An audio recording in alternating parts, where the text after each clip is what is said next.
We've just come off the water today. We've had a good session on the kings and the snapper. We've only kept what we need. We've dispatched the fish humanely. We've put them in an ice slurry, which really firms up the meat. A lot of people will leave the fish on the deck for a long time, just sitting in the sun, and it's really not the right thing to do if you want to preserve your fish to the best possible way. And I've got two knives here, pretty much my main two filleting knives. One's my filleting one, one's more of my skinning one, depending on what type of fish I'm doing. This is a 16cm boning knife. It's a stiff blade boning knife. I sort of like it. You can work around the bone a bit easier.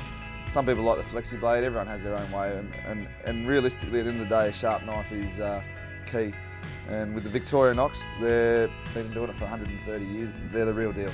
Here's the king we decided to keep for the day. It's a great size eating, not too big, not too small. It's going to feed a fair few people. Preserved well, and I'm going to show you how I would fillet a king. So I always like to make a cut across behind the pec fin there. That gives me the end of the fillet basically.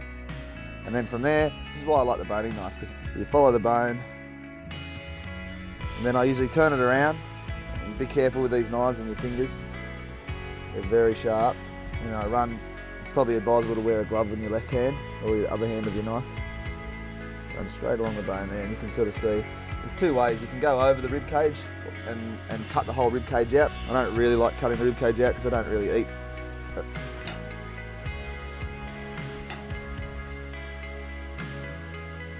and then we'll just come across. And that's it. That's the side of the fish off. You really want to keep fresh water off the fillet once you've been filleted. It softens the meat and takes away from the flavour from the table. Now this is where I probably use my 20cm filleting knife. Basically going to get rid of the gut cavity just to maximise meat of what I'm going to take home. And really just want to get underneath the bones and just sort of work. You can basically get your knife to follow the bone. If you're being on a stainless table, you really don't want to be knife blade straight on it. It's fine if you're sort of, working across it like that.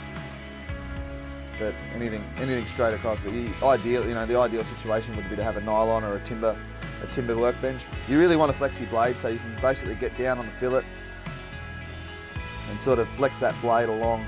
So you really just want to, it's going through like butter. Just watch your fingers.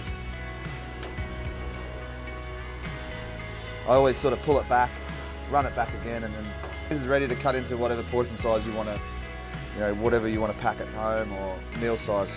These knives are pretty new, so they're very sharp. But generally after half a dozen or a few trips, they'll lose their edge. You're generally around 20 degrees to the steel, both one each way. Only need to do it half a dozen times. I've been using these knives for say the last 10 years. They make 120,000 knives a day, and they come with a full lifetime warranty. So you're sort of not just buying a good knife, you're buying a good brand that's backed.